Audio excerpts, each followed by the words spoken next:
வணக்கம். ப்ளீச்சிங் பவுடரின் 10 பயனுள்ள நன்மைகள். அனைத்து வீடுகளிலும் ப்ளீச்சிங் பவுடர் நிச்சயம் இருக்கும். ஏனெனில் இந்த பவுடர் துணிகளில் உள்ள கரைகளை போக்கவும், அசுத்தமாக இருக்கும் இடங்களை சுத்தம் செய்யவும் பெரிதும் பயன்படுகிறது. அது மட்டுமின்றி வீட்டின் மூலைகளில் உள்ள கடுமையான அழுக்குகளை போக்க வேண்டுமெனில் இந்த ப்ளீச்சிங் பவுடரை தான் பயன்படுத்துவார்கள். எனவே வீடு சுத்தமாகவும் பளிச்சென்று இருக்க வேண்டும் என்று நினைப்பவர்கள் ப்ளீச்சிங் பவுடரின் மற்ற பயன்பாடுகளை தெரிந்து கொண்டு வீட்டை சுத்தப்படுத்தி ஆரோக்கியமான சுற்றுச்சூழலை பெறுங்கள். ப்ளீச்சிங் பவுடரின் நன்மைகளை இப்போது பார்ப்போம். நோய்க்கிருமிகளை அழிக்க ப்ளீச்சிங் பவுடரை சமையலறையில் உள்ள பாத்திரம் கழுவும் இடங்களில் தெளித்து தேய்த்து கழுவினால் அங்கு தங்கியிருக்கும் கிருமிகளை அழித்துவிடலாம். அதற்கு 2 டேபிள் ஸ்பூன் ப்ளீச்சிங் பவுடரை நீரில் கரைத்து ஸ்ப்ரே பாட்டிலில் ஊற்றி வேலை முடிந்த பிறகு தெளித்து ஒரு முறை தேய்த்து விட்டால் சமையலறை சுத்தமாக இருக்கும்.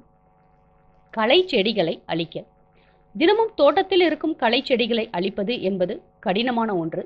சில நேரங்களில் 2 அல்லது 3 நாட்கள் நாம் மறந்துவிட்டால் அவை சுற்றுச்சுவரின் உள்ள விரிசல்களில் வளர்ந்துவிடும். எனவே தோட்டத்தில் சிறிது ப்ளீச்சிங் பவுடரை தெளித்து விட்டால் அவற்றின் வளர்ச்சியை தடுக்கலாம். மோல்டுகளை சுத்தம் செய்ய மழைக்காலங்களில் வீட்டில் பல இடங்களில் மழை நீர் வழிந்த தடங்கள் ஆங்காங்கு காணப்படும். எனவே அத்தகைய மோல்டுகளை போக்க ப்ளீச்சிங் பவுடரை அந்த இடத்தில் தூவி தேய்த்தால் நீங்கிவிடலாம்.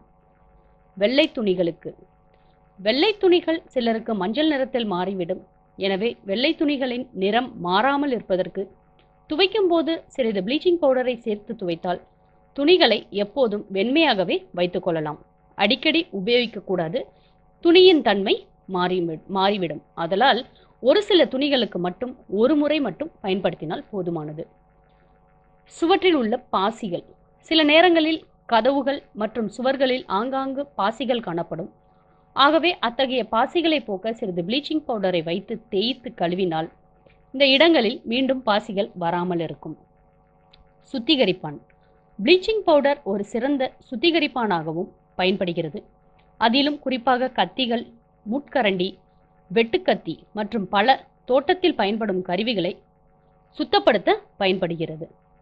பூக்கள் நீண்ட நாட்கள் வருவதற்கு பூஜாடிகளில் வைக்கப்படும் பூக்கள் நீண்ட நாட்கள் வாடாமல் புத்துணர்ச்சியுடன் காணப்படுவதற்கு 1 ஸ்பூன் ப்ளீச்சிங் பவுடரை நீரில் கரைத்து பூக்களின் மீது தெளிக்க வேண்டும்.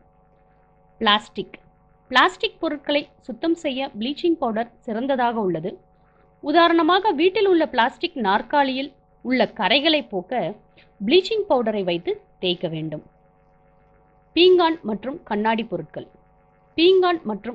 பொருட்கள் நன்கு பொலிவோடு மின்னுவதற்கு முதலில் எலுமிச்சையை வைத்து தேய்த்து பின் ப்ளீச்சிங் பவுடரை வைத்து தேய்த்தால் பளிச்சென்று இருக்கும்.